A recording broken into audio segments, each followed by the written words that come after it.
അപ്പോൾ ഇതാണ് നമ്മുടെ അടിപൊളി ക്രിസ്മസ് റീത്ത്. നമുക്കൊരു ക്രിസ്മസ് റീത്ത് ഉണ്ടാക്കി നോക്കിയല്ലോ. അപ്പോൾ നിങ്ങൾക്ക് തോന്നും ചേച്ചി എന്താണ് ക്രിസ്മസ് കഴിയാറായപ്പോഴാണ് ക്രിസ്മസ് റീത്ത് ആയിട്ട് വരുന്നതെന്ന്. കുറച്ച് ലേറ്റ് ആയി പോയി മക്കളെ, ഐ എം സോറി. ഇതിനാദ്യമായിട്ട് വേണ്ടത് ആക്രിക്ക് കൊടുക്കാൻ വെച്ചിരുന്ന കാർഡ്ബോർഡ് ഷീറ്റ് എടുത്ത് ഇതുപോലെ സർക്കിളായിട്ട് കട്ട് ചെയ്ത് വെക്കുക. പിന്നെ നിങ്ങൾ ഷർട്ട് വാങ്ങിയപ്പോഴങ്ങനെ കിട്ടി ടാഗ് എടുത്ത് ഇതിലൊരു ഹോൾ ചെയ്ത് അത് കണക്ട് ചെയ്ത് വെക്കുക. അതെന്തിനാന്നല്ലേ പിന്നീട് പറഞ്ഞുതരാം.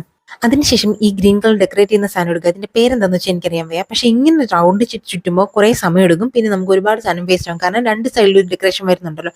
അപ്പം നമുക്ക് ഇതിന്റെ ആവശ്യമില്ല. പിന്നെ ഞാൻ ചെയ്ത എളുപ്പപ്പണി എന്തെന്നല്ലേ കാണിച്ചു തരാം. ഒരു കയ്യിൽ നൂല് പിടിക്കുക, പിന്നെ ഇതൊന്ന് റൗണ്ടായിട്ട് വെക്കുക, നൂല് കൊണ്ട് അതിനൊന്ന് ടൈ ചെയ്യുക, വീണ്ടും അതിനൊന്ന് ഒരു റൗണ്ട് എടുക്കുക, വീണ്ടും ഒന്ന് ടൈ ചെയ്യുക. അങ്ങനെ ചെയ്ത് വരുമ്പോൾ ലാസ്റ്റ് ഇതുപോലെ നല്ലൊരു റീത്ത് കിട്ടും. ഇതെനിക്ക് 3 ആ ഒരു മാല പോലത്തെ സംഭവമാണ് വേണ്ടി വന്നത് കേട്ടോ.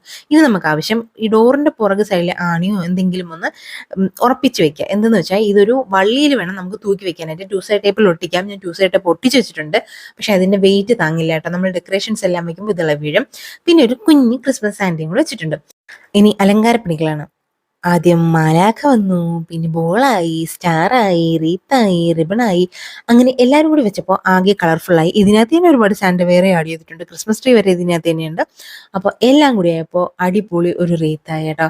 ഇത് നമുക്ക് വളരെ കുറഞ്ഞ കാശേ ആവുന്നുള്ളൂ. അപ്പോൾ എല്ലാവരും ചെയ്ത് നോക്കണം കേട്ടോ. ഇത് ഞാൻ 2 വർഷമായിട്ട് കളക്ട് ചെയ്തിരുന്ന സാധനങ്ങൾ വെച്ച് ഇതാണ് ഉണ്ടാക്കിയിരിക്കുന്നത്. പെട്ടെന്ന് ചെയ്യാൻ പറ്റും. അപ്പോൾ എല്ലാവരും ട്രൈ ചെയ്ത് നോക്കണം കേട്ടോ. ഇനിയും സമയമുണ്ട്.